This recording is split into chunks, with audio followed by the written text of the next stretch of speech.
یہ ہر گھر کا مسئلہ ہے، چاہے کوئی دیندار گھرانہ ہے، ریلیجس فیملی ہے یا ریلیجس نہیں ہے، یہ مسئلہ ہر جگہ ہے، پڑھے لکھے ہیں یا ان پڑھ ہیں۔ آئندہ جنریشنز بہت بڑے فتنے میں ہیں، فتنہ ہر ہاتھ میں ہے، ہر ہتھیلی پر ہے، اور وہ بڑھتا ہی چلا جا رہا ہے، فیسلٹیز بڑھتی ہی چلی جا رہی، اور پوری دنیا ان کے سامنے ایکسپوز ہو چکی ہے۔ یعنی آپ کس کس چیز سے ان کو بچا سکتے ہیں، کس کس چیز سے چھپا سکتے ہیں، کس کس چیز سے روک سکتے ہیں، صرف ایک ہی حل ہے، اور وہ روک اندر ہو، اور وہی تقویٰ والی بات ہے کہ جب تک ان کے اندر خود اللہ کا ڈر نہیں آتا، آخرت کی فکر نہیں آتی، اس وقت تک کوئی باہر کی چیز اب ڈھکی چھپی رہ نہیں گئی کہ جس سے آپ کسی بھی طریقے سے ان کو بچائیں گے۔ پہلے یہ ہوتا تھا کہ فتنے محدود جگہوں پر ہوتے تھے، اچھی فیملیز جو ہوتی تھی اپنے بچوں کو وہاں تک جانے نہیں دیتے تھے، ان کو پروٹیکٹ کرتے تھے، لیکن اب وہ ایک ایک گھر کے اندر آ چکا ہے، اب آپ کہاں سے بچا سکتے؟ آپ سو رہے ہیں، آپ کو نہیں پتا آپ کے بچے اپنی رضائی کے اندر کیا دیکھ رہے ہیں، کیا کر رہے ہیں، کیا سن رہے ہیں، کہ کانوں کے اندر کچھ لگا ہوا ہے، کچھ دیکھ رہے ہیں۔ اور پہلے تو کہیں کسی خالی جگہ پہ جا کے چھپنے کی ضرورت تھی، تو اب تو گھر کے اندر بھی ہر جگہ چھپنے کی جگہ ہے، کیونکہ جس اسکرین پر وہ سب کچھ دیکھ رہے ہیں وہ ان کے ہاتھوں کے اندر آ چکی، تو اس کو چھڑانا بہت ہی مشکل کام ہے۔ اس کے لیے جو پرسنل میرا ایکسپیرینس ہے وہ دو چیزیں، ایک تو یہ کہ ہم اسکولوں سے تو جو اسکول ہیں انہی میں ہی جائیں گے، اور جو باہر معاشرہ ہے اور جو کچھ ہو رہا ہے وہ سب وہ کریں گے، اس سے کاٹ تو نہیں سکتے۔ میں نے سب سے زیادہ جو دعائیں مانگی ہیں، رو رو کے مانگی ہیں، سجدوں میں پڑھ پڑھ کے مانگی ہیں، وہ اسی کے لیے مانگی ہے کہ اللہ میرے بچوں کو ایمان دے۔ یہ صرف پچھلے 5 سال میں جتنی چینجز آئی ہیں وہ اس سے پہلے شاید کئی 100 سال میں نہیں آئی تھی، اور اتنا شدید پریشر تھا۔ اور پھر دوسرا کیا کیا، یعنی اللہ تعالیٰ سے خود ہی مانگا۔ دوسرا یہ کہ ہر تھوڑے عرصے کے بعد عمرہ، اللہ کے گھر چلو، کیونکہ اللہ کے گھر کا جو جلال ہے، اور اللہ تعالیٰ اگر انسان کو کہیں سب سے زیادہ محسوس ہو سکتے ہیں تو وہ بہت جگہ ہے۔ یعنی ہمارے ملک میں، ہمارے گھروں میں، ہمارے ماحول میں وہ فیلنگ نہیں آتی جو وہاں جا کر آتی۔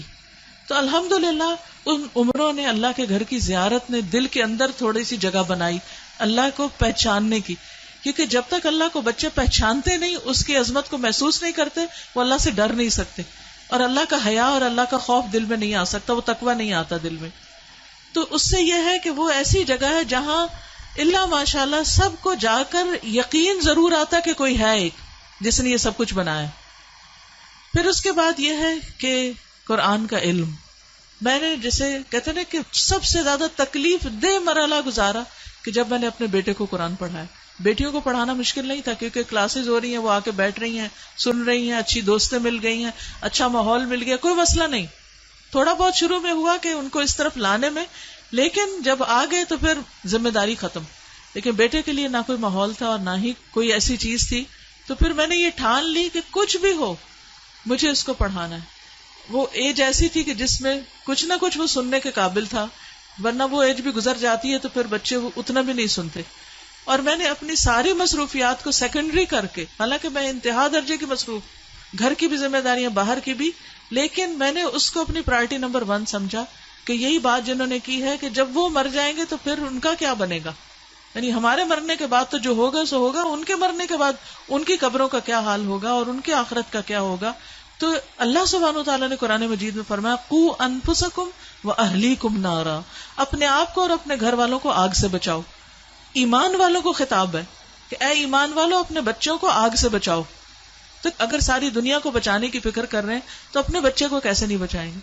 تو پھر میں نے اس کے ٹائم کے مطابق، جب اس کا موڈ بنے، لیکن روز کی شرط رکھی تھی کہ ہر روز پڑھیں گے تھوڑا تھوڑا، 2 آیتیں 4 آیتیں، 1 رکوع 2 رکوع 1 رب، اور اس طرح کر کر کے میں نے پورا قرآن اس کے ساتھ پڑھا کہ مجھ سے نہیں ڈرے، اللہ سے ڈرے، میری خاطر نماز نہیں پڑھے، اللہ کی خاطر پڑھے، میری وجہ سے کچھ مت چھپائے جو دیکھ رہا ہے، اللہ سے ڈر کے چھپائے۔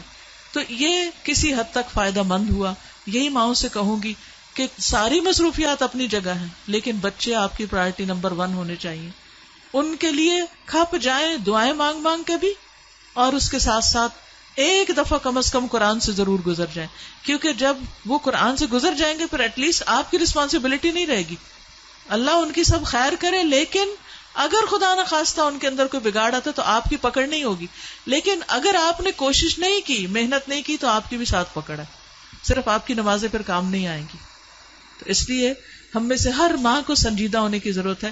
چاہے رونا پڑے، منتیں کرنی پڑے، بھوک کاٹنی پڑے، کچھ کرنا پڑے، لیکن پکڑ کے بیٹھے، خود بیٹھے. یہ مولویوں پہ نہ چھوڑیں کہ کوئی اور آ کے لیکچر دے گا تو وہ سن لیں گے، اس کو بتا دیں گے، ابا کو بتا دیا، چچا کو بتا دیا، اس کو ماموں کو بتا دیا.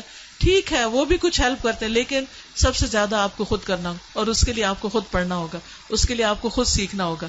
خود سیکھنا شروع کریں اور اپنے بچے کے ساتھ بیٹھ کر خود. پھر یہ کہ بعض اوقات بچے ہم سے سننا نہیں چاہتے، آپ ان سے کہیں آپ ہمیں پڑھ کے سنائیں. بس اس بات کا اگر یقین ہے ان کو کہ یہ قرآن اللہ کی کتاب ہے، تو پھر ان کے اندر یہ ڈالنے کی ضرورت ہے کہ اللہ تعالیٰ نے کیا فرمایا ہے. وہ آپ کو بھی پتا ہونا چاہیے اور وہ ان کو بھی پتا ہونا چاہیے. اللہ تعالیٰ ہماری مدد فرمائے.